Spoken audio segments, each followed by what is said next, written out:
Today's episode is brought to you by a longtime friend, longtime listener, Josh. Josh shared some wisdom with me today, and I knew I needed to bring it to you. And essentially, it starts with a question that I think most of us struggle with is, are you a selfish man? Trying to feel selfish is often why we often don't do a lot of the things that could make us better. Selfish if we go to the gym. Selfish if we go outside for a walk. Selfish if we do something that we know is going to make us better or that we truly want to do, but we feel selfish because it's coming from our family time, and it's this crux of personal development, really, honestly, is that you feel like you're being selfish by doing these different things.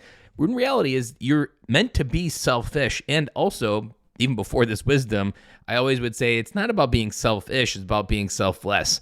And these exercises are selfless because your kids can't become better if you're not better. And so it's a process of chicken and the egg. Like, what came first? A kid who grew up into be a great adult, or a dad that was a great adult first that allowed to raise great, strong, resilient kids? And the wisdom comes like this. You're asked this question, are you being selfish? And the brilliant play on words is it's actually a problem with the word and the way it's written. It needs a space and an extra F. That it's actually about being self, space, fish.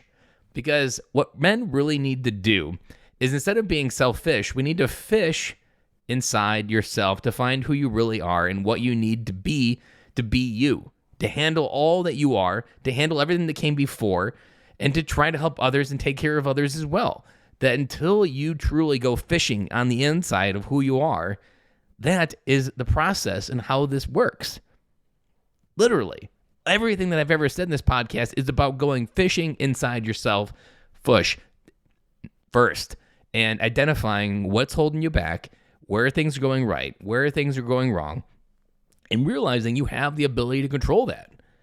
You can figure out what's going on, and you can be someone better and different in the context of all the different things and experiences in your life. Think of how many CEOs, directors, bosses, managers have no idea that they're an asshole. Just think about that for a moment.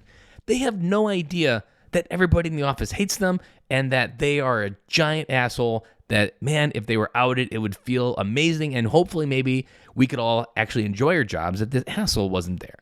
Imagine if that guy went fishing inside himself to really realize, like, you know what, I'm the problem here. I'm the arsonist that's starting these fires.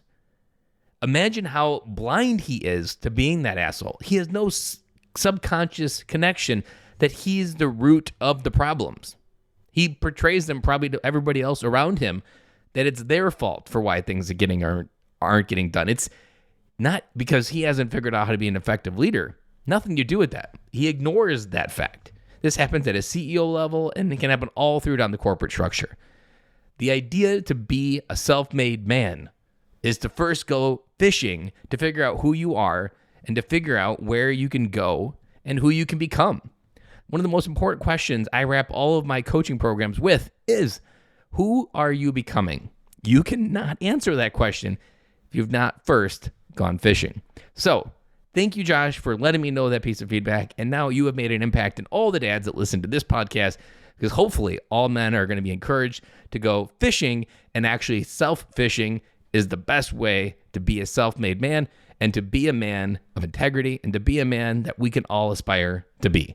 Guys, have an amazing week, and I'll be back again with you guys tomorrow.